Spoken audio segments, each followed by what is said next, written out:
नमस्कार, मी अक्षरा पाटील. पुस्तक वाचन या यूट्यूब चॅनलमध्ये आपणा सर्वांचं खूप मनापासून स्वागत. मित्रांनो, माधवी महाजनी यांच्या चौथा अंक या पुस्तकाचं आपण वाचन करीत आहोत. तत्पूर्वी चॅनलवर जर आपण पहिल्यांदाच असाल तर चॅनलला सबस्क्राईब करा. त्याचबरोबर व्हिडिओ आपल्या मित्रमैत्रिणींना, नातेवाईकांना शेअर करून तो कसा वाटला ते जरूर कळवा. जुगारातूनच पैसे मिळतील या आशेनं रवी जुगाराच्या अड्ड्यावर जातच राहिला. त्याचा हेतू जुगार खेळताना चांगला असायचा, पण मार्ग चुकीचा होता. आम्ही जेव्हा कधी त्या रस्त्यावरून जायचो तेव्हा त्यानं मला त्याचे जुगाराचे अड्डेही दाखवले होते. पण जुगारामध्ये तो कायम हरतच आला. त्यातून त्याला कधीच पैसे मिळाले नाहीत. पुढे पुढे हे मला इतकं नित्याचं झालं की तो जुगार खेळून म्हणजेच हरून परत आला की मी त्याला काय हरिभाऊ असं म्हणायला लागले. सर्व काही हसण्यावारी घ्यावं लागे. लग्न झाल्यावर 2 वर्षांनी मला दिवस गेले. रवी, सासूबाई, माझी आई यांना आनंदच झाला. दिवस भरेपर्यंत मी काम करत होते. एक फॉर्म भरून घ्यायला 6 रुपये मिळायचे. एक दिवस तो फॉर्म भरून घेत असतानाच मला कळा सुरू झाल्या. रवीला निरोप पाठवला. रवी तिथे आला आणि त्यानं मला हॉस्पिटलमध्ये ऍडमिट केलं. रश्मी 8-10 महिन्यांची होती. घरात नेहमीप्रमाणे पैशांची चणचण. रवीकडून घर खर्चासाठीही पैसे मिळायचे नाहीत. एक प्रसंग मला आठवतो. त्याच्या एका मित्राच्या धाकट्या भावानं पळून जाऊन लग्न केलं होतं आणि तिथे बराच गोंधळ झाला होता. रवीनं घाईघाईनं कपाटातली एकमेव 100ची नोट खिशात घातली आणि तो निघून गेला. घरात दुसरे पैसे नव्हते. रश्मीसाठी दूध आणायचं म्हटलं तरी तेवढेही पैसे नव्हते. सुदैवानं थोड्या वेळानं रवी घरी आला आणि मग मी दूध घेऊन आले आणि रश्मीला पाजलं. 5व्या वर्षी रश्मीचं DPYA Dadar Parsi youth academy या शाळेत नाव घातलं. शाळा तशी जवळच होती आमच्या घरापासून. रश्मी आजीजवळ राहत असे. घरात एक नोकर 24 तास ठेवलेला असायचा. तोच जेवण करायचा. मी वानखेडे स्टेडियममध्ये नोकरी करत होते. ऑफिसला पोचायचे म्हणजे बरीच तंगडतोड असे. आधी चालायचे, मग बस, मग परत 20 मिनिटं चालून लोकल आणि मग 15-20 मिनिटं चालून ऑफिस. रश्मी शाळेत निघण्याआधीच मी घर सोडत असे. रवी शूटिंग निमित्ताने सारखा बाहेर. त्यामुळे रश्मीला ज्या वयात आई वडिलांचा सहवास मिळायला हवा होता त्या काळात तो मिळाला नाही. मी नोकरीहून घरी परतायची तेव्हा 7:30-8 वाजलेले असायचे. तेव्हा रश्मी युनिफॉर्ममध्येच बाहेरच्या कोचावर पेंगाळून झोपलेली असे. मी उठवले की तिची चिडचिड व्हायची. मग कसला अभ्यास नाही काय. तिला जेवायला घालून थोडेसे तिच्याशी बोलून तिला मी झोपवायचे. तिला मग अभ्यासावरून शाळेत बोलणी बसत. बाईंनी काही विचारले की ती रडायला लागायची. रवीला राग आला की तो उग्र रूप धारण करीत असे. प्रेमात आला की खूप लाडही करत असे. एकदा तो रश्मीवर कशावरून तरी इतका चिडला की त्याने रश्मीचं डोकं जोरात भिंतीवर आपटलं. तेव्हा तिला कशी तरी त्याच्या तडाख्यातून सोडवले. पण एकूण रवीच्या निष्ठुरपणे मारहाण करण्याच्या सवयीमुळे रश्मीच्या मनात त्याची भीती बसलेली होती. एकदा आम्ही सर्वजण गप्पा मारत बसलो होतो. रश्मी आतून पाण्याचा ग्लास घेऊन येत होती. अचानक तिच्या हातातून ग्लास निसटून खाली पडला, फुटला व काचा इतस्तता विखुरल्या. त्यामुळे बाबा रागवला तर या कल्पनेनं ती इतकी भयभीत झाली की ती धावत माझ्याकडे आली. पण वाटेत फुटलेल्या काचा होत्या त्याचे तिला भान राहिले नव्हते. त्या काचा तिच्या पायात खोलपर्यंत घुसल्या. ताबडतोब तिला आम्ही डॉक्टरांकडे नेले. पाय हळूहळू बरा झाला, पण मनातला धाक तसाच राहिला. अर्थात मूड असला की रवी आमचे लाडही पुष्कळ करायचा. रश्मीला 5 वर्ष पूर्ण झाली तेव्हा जरीचं परकर पोलकं, डोक्यावर मुकुट, कंबरपट्टा, फुलांचे दागिने असा सगळा थाट केला होता. रश्मी 13 वर्षाची होईपर्यंत तिचा वाढदिवस तो लग्नासारखा साजरा करीत असे. मुलांना, नातेवाईकांना बोलवायचे, या सर्वांवर पैसे खर्च करायचे, महागड्या हॉटेलमध्ये न्यायचा, भरपूर कपडे, खाण्यापिण्याची चंगळ अशी सगळी त्याची मनमानी चालत असे.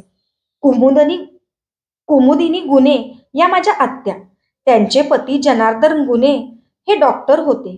ते अहमदनगर इथे प्रॅक्टिस करत होते. या दोघांनी आम्हा तिघी बहिणींवर फार प्रेम केले. उन्हाळ्याच्या सुट्टीत आम्ही त्यांच्याकडे राहायला जायचो. आमचे तिघा बहिणींचे कन्यादानही या दोघांनीच केले. त्यांचा मुलगा आनंद, त्यानं चांगलं शिक्षण घेतलं आणि पुण्यात त्याला जॉब लागला. तेव्हा आनंद आणि त्याची बायको हे दोघे आमच्या आईला भेटायला आणि हे सांगायला मुंबईत आले. आई लगेचच म्हणाली, "अरे, मग पुण्यात आपलं घर आहे ना, तुम्ही तिथेच राहा." त्यावर अर्चना म्हणाली की पुण्यात माझ्या आईच्या मैत्रिणीचा फ्लॅट आहे, आम्ही तिथे राहू. काही दिवसानंतर ते पुन्हा आईकडे आले आणि म्हणाले, "आम्ही तुझ्याकडेच राहतो, तुला आम्ही भाडं देऊ." आईने अर्थातच त्यांना पुण्यातल्या घरात राहण्यास संमती दिली. नको म्हणत असताना ते काही रक्कम भाडे म्हणून देऊ लागले. काही दिवसानंतर माझ्या आईचे निधन झाले. ते दोघे आणि त्यांची 2 मुलं त्याच घरात राहत होते. मात्र त्यांनी देऊ केलेले घरभाड्याचे पैसे आई गेल्यावर मी घेतले नाही. मुंबईचा फौजदार या चित्रपटाचा प्रीमियर पुण्यात होता. त्यासाठी आम्ही मुंबईहून पुण्याला आलो. त्यावेळी काश्मीर माझ्या पोटात होता. प्रवासामुळे मी दमले होते. त्यामुळे प्रीमियरच्या प्रसंगी मी हजर राहण्यापेक्षा विश्रांती घ्यावी असे ठरले. तेव्हा मी गुणे यांच्याकडे आमच्या घरी गेले. तिथे गप्पा गोष्टी करताना अर्चना म्हणाली की आता आनंदची इथून बदली झाली आहे, म्हणजे ते आता इथून जाणार असे आम्ही समजलो. त्यानंतर काही दिवसांनी रवीला वहम चित्रपटात वितरक म्हणून 2 लाख रुपये द्यावयाचे होते. त्यावेळी रवी मला म्हणाला, "आता आपण तुझे घर बँकेकडे गहाण ठेवू आणि 2 लाख घेऊ. नंतर ते पैसे फेडून घर ताब्यात घेऊ." मी अर्थातच ते मान्य केले. त्याच्या कुठल्याही इच्छेला पटो ना पटो मी कधीच विरोध केला नाही. त्यासाठी आवश्यक असलेल्या कायदेशीर बाबी पूर्ण करण्यासाठी माझ्या नंदेचे यजमान जनाभाऊ फडके यांनी त्यांच्या ओळखीचे पुण्यातले वकील आम्हाला दिले. त्यांना घेऊन आम्ही माझ्या पुण्याच्या घरी गेलो. तिथे अजून आनंद, अर्चना वगैरे राहत होते. पण सोसायटीच्या चेअरमनना सांगणे वगैरे गोष्टीसाठी आम्ही तिथे गेलो. आमच्या वकिलांनी फिरून बंगला पाहिला. त्यावेळी काश्मीर अगदीच लहान बाळ होता. आई गेलेली होती.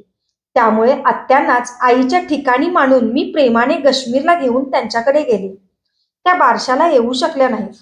त्यांनी काश्मीरला पाहावे या हेतूने मी आवर्जून त्याला त्यांच्याकडे घेऊन घरी गेले होते. घरी पोचताच आत्या एकदम म्हणाल्या, "अगं, याला कशाला घेऊन आलीस?" हे अनपेक्षित बोलणं ऐकून मी दुखावले. नंतर कळले की त्यांना डोळे आलेले होते.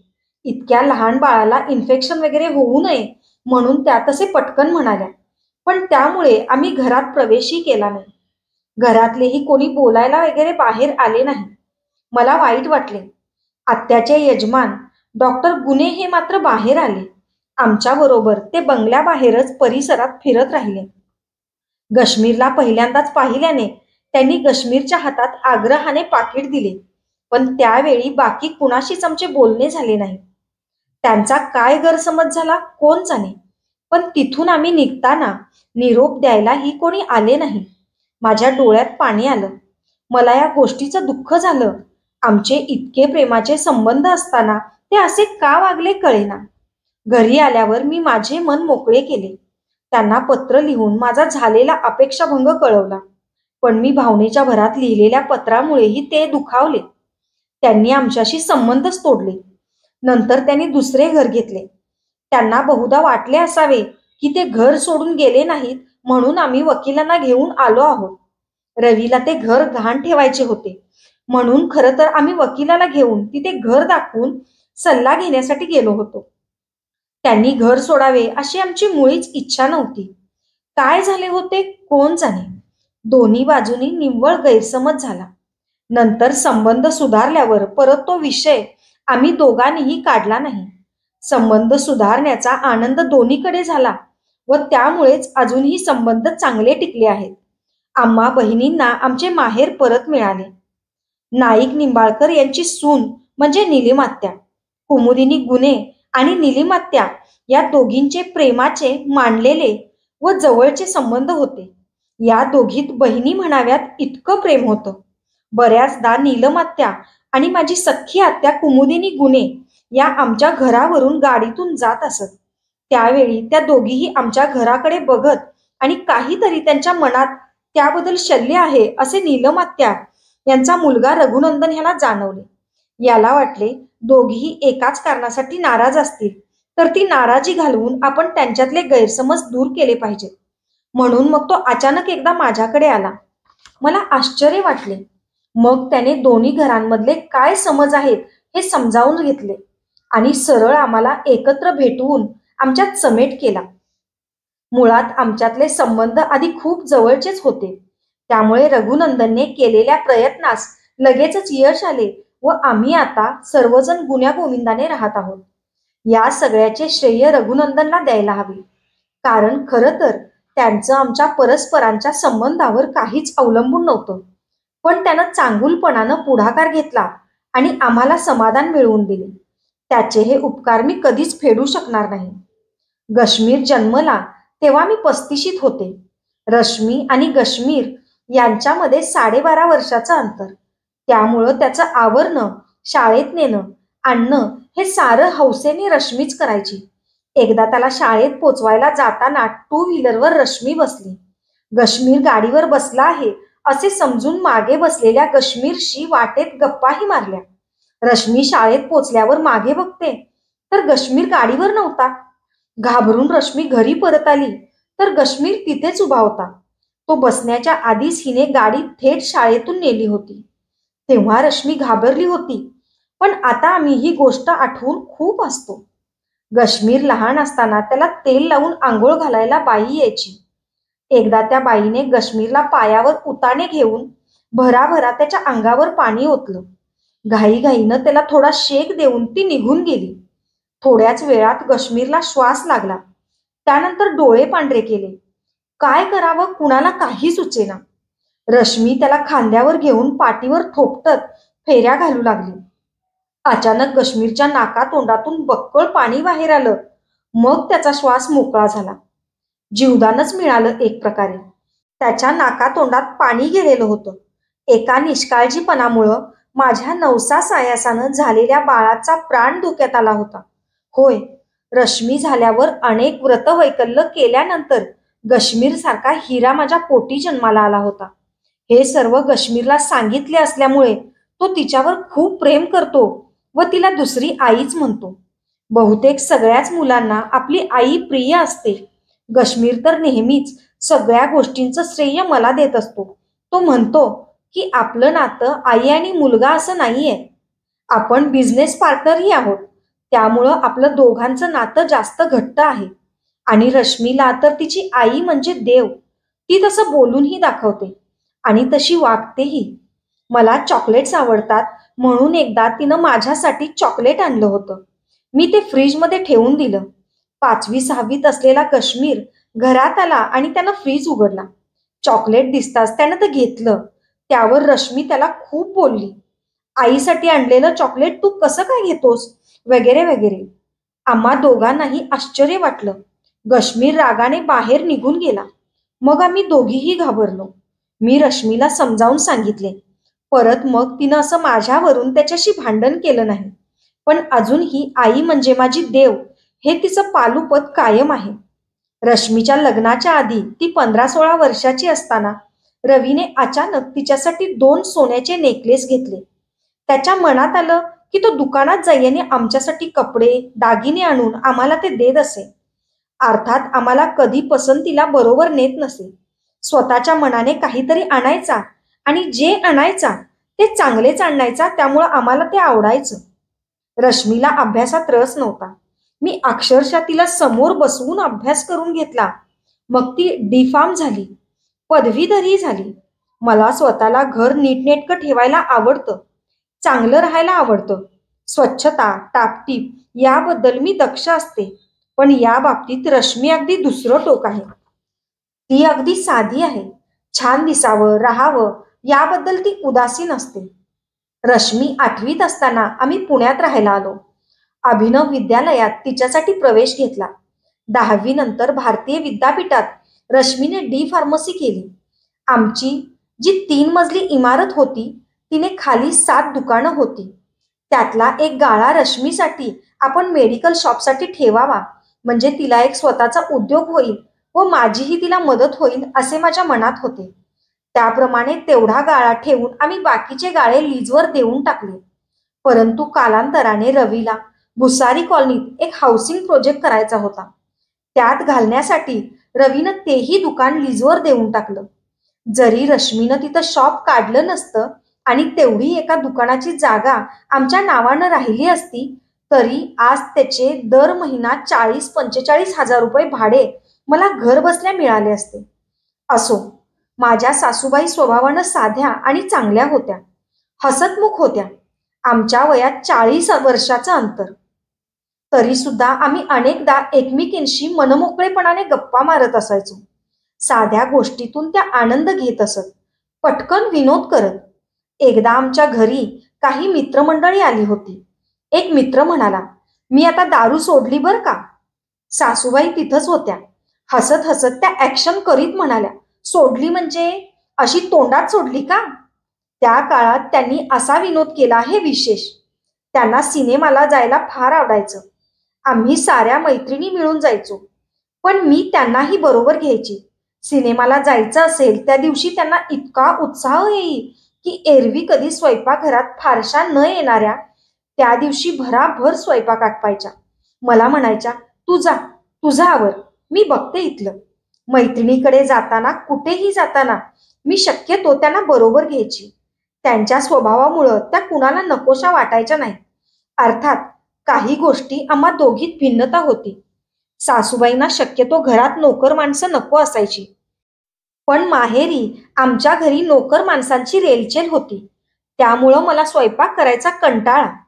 एखादा नवीन पदार्थ करणं, घर चांगलं नीटनेटकं ठेवणं हे मी हौसेनं करीत असे. पण हमाली काम आवडत नसे. लग्न झाल्यापासून अखेरपर्यंत त्या माझ्यापाशीच होत्या. कधी एकदाही त्यांनी डॉक्टरचं औषध घेतलं नाही. सर्दी खोकला किंवा काही किरकोळ आजार असेल तर त्यांचा एक काढा असे, तो करून त्या घेत. त्याने त्या बऱ्या होत. आता मीही तोच काढा करते. 85 वय असताना शेवटचे 2 दिवस त्या थोड्या गप्प गप्प वाटत होत्या. पडून होत्या. रात्री त्यांनी थोडी खीर खाल्ली आणि झोपल्या. सकाळी रवी त्यांच्याकडे गेला तर त्या निश्चल पडून होत्या. डॉक्टरांना बोलावून आणलं तेव्हा कळलं त्या गेल्या होत्या. कधी त्यांची सेवा करण्याची वेळ आली नाही. अखेरपर्यंत त्यांनी औषध घेतलं नाही आणि शांतपणे जगाचा निरोप घेतला. लग्नानंतर 3-4 वर्ष आम्ही मुंबईत स्ट्रगल करीत होतो. रवीला काहीच काम मिळत नव्हतं. त्यावेळी रवीला कोणीतरी सांगितले की तुला ते घर लावत नाही. म्हणून माझ्या संमतीने तो बांद्र्याच्या मरीना नावाच्या लॉजमध्ये जाऊन राहू लागला. तिथे जास्त करून सिनेमात काम करणारे स्ट्रगलर राहत होते. मला भेटायला तो वानखेडे स्टेडियमवर यायचा. पण शेजारी पाजारी सर्वजणांना नवरा बायको वेगळे का राहतात असा प्रश्न पडायचा आणि त्यांना काय उत्तर द्यावे हे मलाही काही समजायचे नाही. आमच्याकडे सासऱ्यांची कार होती आणि आईनंही मला एक कार भेट दिली होती. उत्पन्नाचा एक मार्ग म्हणून रवी म्हणाला, "आपण आपली कार टॅक्सी म्हणून चालवायला देऊ." त्या काळी ड्रायव्हरने रोज मालकाला 30 रुपये द्यावेत व वरचे पैसे त्याचे, असा व्यवहार असायचा. सुरुवातीला रोज 30 रुपये ड्रायव्हरकडून मिळत असत. पण नंतर ते फसवू लागले. कधी म्हणायचे पोलिसांनी अडवलं, कधी काही. ड्रायव्हर आपल्याला फसवतोय हे लक्षात आल्यावर रवी चिडला आणि त्यानं ड्रायव्हर ठेवायचं बंद केलं. मग यावर उपाय काय? कारण टॅक्सी चालवण्यासाठी ठराविक बॅच जवळ असणं गरजेचं होतं. RTO कडून तो मिळणं आवश्यक होतं. प्रयत्न करूनही तसा बॅच काही त्यांच्याकडून मिळेना. मग रवी रात्रीच्या वेळची गिराईक घ्यायला लागला. पोलीस त्याला बरोबर अडवायचे. त्याच्याकडूनही पैसे घ्यायचे. रात्रीच्या वेळी मुख्य गिराईक म्हणजे अवेळी एअरपोर्टवरून घरी जाणारी येणारी माणसं किंवा वेश्यांकडे गिराईकांना नेणारना. रवी सारख्या देखण्या ड्रायव्हरवर तिथल्या बायका खुश असायच्या. त्याची गाडी दिसली की हिरो आया, हिरो आया असं म्हणत त्याला बघायला बायका जमा व्हायच्या. रवीनं टॅक्सी चालवायला सुरुवात केली तेव्हा लोक काय म्हणतील याची अर्थातच त्याला पर्वा नव्हती. मला मात्र वाटे, हरा महाजनींचा मुलगा, माझा नवरा टॅक्सी चालवून पैसे मिळवतो हे नातेवाईकात कळले तर त्याच्या दिसण्यावरून तो टॅक्सी ड्रायव्हर वाटायचा नाही. मग तो त्या वेळात कायम एक मळलेला शर्ट घालत असे. सुधीर दळवी हा त्यावेळचा गाजलेला नट, रवीचा मित्र. हा टॅक्सी चालवायला निघाला तेव्हा तोही त्याच्याजवळ बसला. वाटेत गिराईक घेतले. सुधीर आणि रवी यांच्या सिने जगताबद्दल अनेक गप्पा चालल्या होत्या. अखेरीस न राहून टॅक्सीत बसलेल्या प्रवाशाने विचारले की तुमच्यापैकी कोणी सिनेमात काम करते का? रवींद्र महाजनी हाच टॅक्सी ड्रायव्हर आहे हे कळल्यावर तो चकित झाला. लगेच दुसऱ्या दिवशी पेपरमध्ये पहिल्या पानावर बातमी, हरा महाजनींचा मुलगा टॅक्सी ड्रायव्हर. त्यामुळे ही गोष्ट सर्वत्र झाली. रश्मीच्या बाळंतपणात मी हॉस्पिटलमध्ये असताना घरी यायला रवीला उशीर झाला की नाना शंका माझ्या मनात येत. तो दारू पिऊन तर गेला नसेल ना? काही बरं वाईट तर होणार नाही ना? अशी मनात भीती वाटत असे. तो टॅक्सी घेऊन घरी आलेला दिसला की आधी मला भेटायला यायचा. त्याला सुखरूप बघितले की माझा जीव भांड्यात पडायचा. माझी आई रोज सकाळी फिरायला बाहेर पडायची. 5 गार्डन या आमच्या घराजवळ यायची. तिला आमच्या घरातली सर्व परिस्थिती माहीत होती. त्यामुळे येताना ती भरपूर फळे, भाजी वगैरे घेऊन यायची. त्या काळात आम्ही कित्येकदा भाजीशिवाय जेवलो आहोत. माझी मुलं 2 वर्षाची होती. तेव्हा आम्ही रेशनचा तांदूळ खायचो.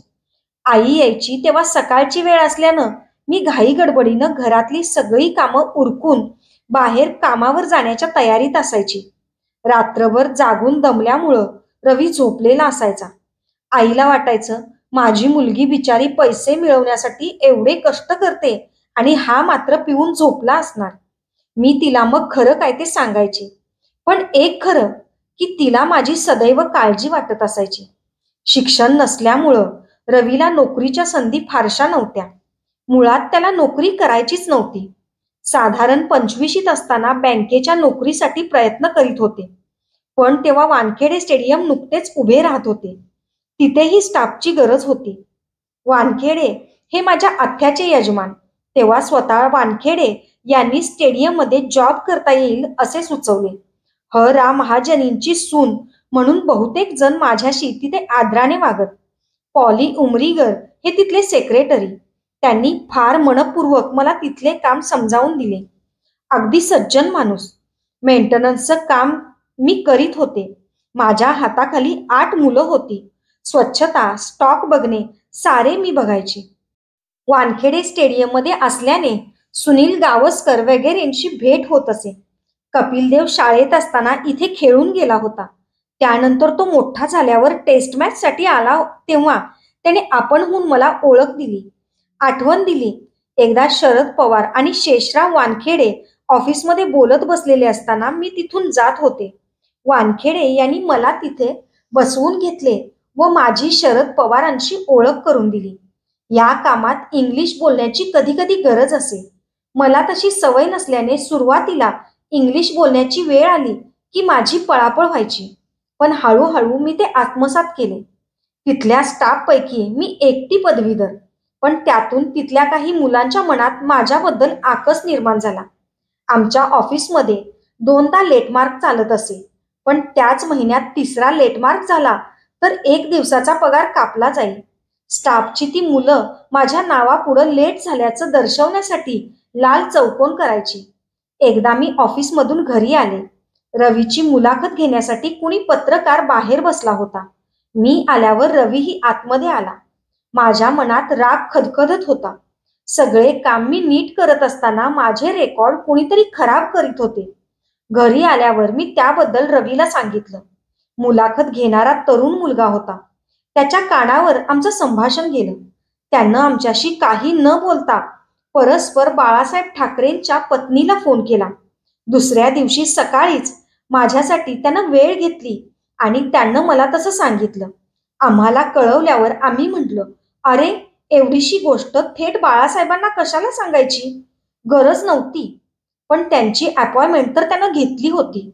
ठरल्याप्रमाणे दुसऱ्या दिवशी सकाळी मी बाळासाहेबांकडे गेले.